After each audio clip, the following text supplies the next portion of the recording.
le FC Barcelone va boucler un joli coup cet hiver. Hans Flick annonce les débuts de Ronald Araujo. Les choses se compliquent pour Pablo Torre. Là sont quelques-unes, parmi les multiples actualités que nous vous détaillerons dans cette vidéo. Salut à tous, bienvenue dans cette nouvelle édition d'Information. Jonathan Tah a donné son accord au coach Hans Flick. En quête d'un défenseur central supplémentaire, le FC Barcelone va boucler la venue de Jonathan Tah. L'Allemand, en fin de contrat en juin prochain avec le Bayer Leverkusen, va rejoindre librement le club catalan à l'issue de la saison. Les grosses transactions, ce n'est plus d'actualité au FC Barcelone. Toujours en difficulté sur le plan financier, au point de faire des calculs pour inscrire certaines de ses recrues, le club catalan s'est mué en spécialiste des signatures de joueurs libres. Un choix forcé qui réussit plutôt bien au vice-champion d'Espagne, sur le point de réaliser un bien joli coup. Tah a choisi le Barça. En effet, Sport Italia nous apprend que l'actuel leader de Liga va boucler la venue de Jonathan Tah, 28 ans.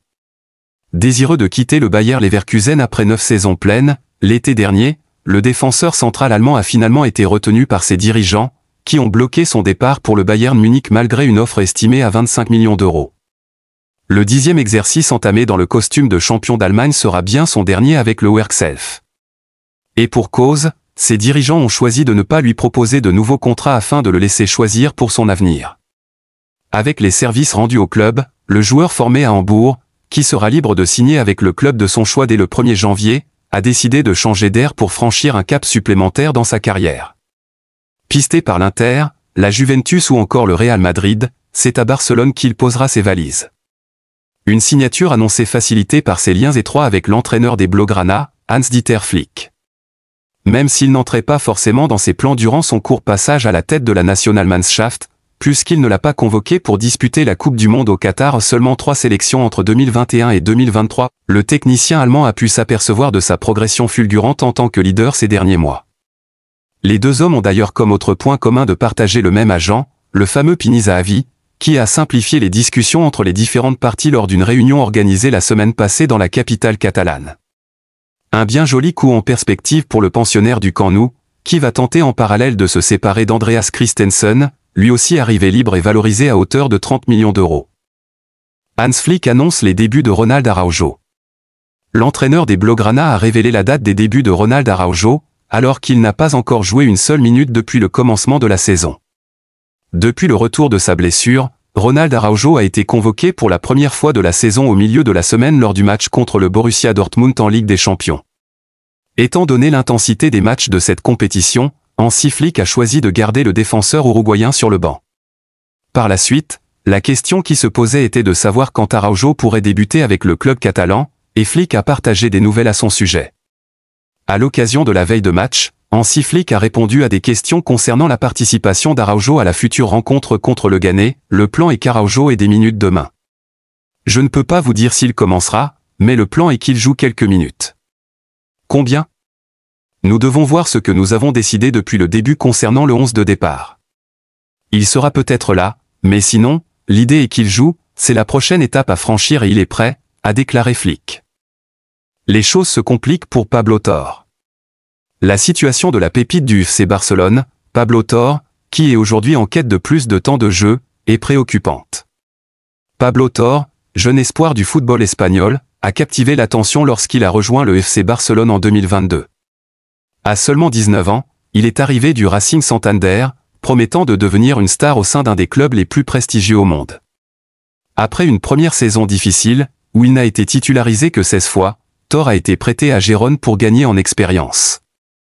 Son retour cet été semblait prometteur, surtout lorsque l'entraîneur Hansi Flick a décidé de lui donner une chance, le plaçant dans un rôle clé en raison des blessures de ses coéquipiers. Cependant, cette dynamique a rapidement changé, suscitant des interrogations sur son avenir au club.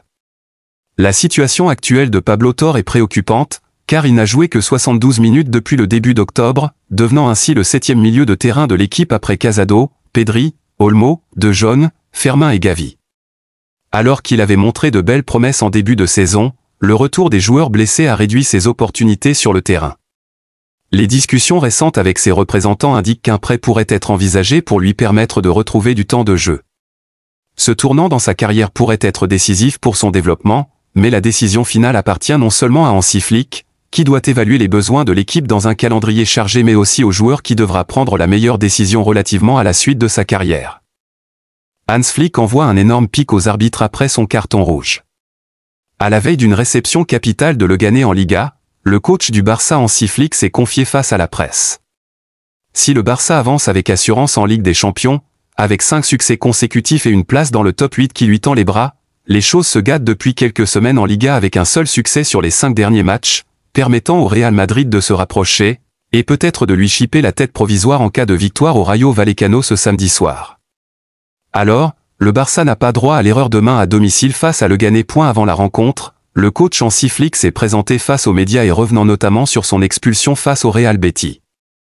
Il a tenu à faire son mea culpa tout en demandant aux arbitres de faire de même à travers un message fort « Je vais boire un peu avant. Écoutez, je pense que ma réaction n'était pas si exagérée que ça. J'aurais peut-être dû être plus mesuré. J'ai dit à l'équipe, en début de saison, qu'il ne fallait pas se plaindre des arbitres. Nous ne devons pas gaspiller notre énergie sur des choses que nous ne pouvons pas changer. Je dois accepter ce carton rouge. Je me sens mal et je dois travailler sur mon comportement.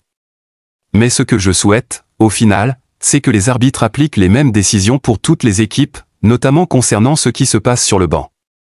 Nous sommes tous humains, nous faisons tous des erreurs. Je dois mieux me contrôler et je vais me concentrer là-dessus. Je suis responsable des joueurs. Donc désormais on fera des efforts pour éviter ce genre que cela n'arrive encore. Le FC Barcelone a pris sa décision concernant Iñaki Peña. Depuis la grave blessure du gardien titulaire des Blaugrana Marc-André ter Stegen, Iñaki Peña s'est imposé comme le gardien titulaire du FC Barcelone. Alors que de nombreux doutes avaient été émis à son encontre, ses performances solides face au Real Madrid et au Bayern Munich ont prouvé qu'il pouvait succéder à l'Allemand. Pour le récompenser, la direction catalane compte lui proposer une prolongation de contrat, rapporte Mundo Deportivo. Le club attend le moment opportun pour lui offrir cette extension, indépendamment des éventuelles offres qu'il pourrait recevoir l'été prochain. Hansi Flick a par ailleurs validé cette future proposition. Le média espagnol rapporte également que le natif d'Alicante ne semble pas envisager de départ. Formé à la Masia, Peña est actuellement sous contrat jusqu'en 2026. Le portier espagnol dispose aussi d'une clause libératoire fixée à 400 millions d'euros. La question qu'on pourrait se poser actuellement est celle de savoir où est passé le gardien polonais récemment signé et annoncé comme le remplaçant idéal de ter Stegen. C'est ici que prend fin cette édition d'information, à très bientôt pour plus d'actualités.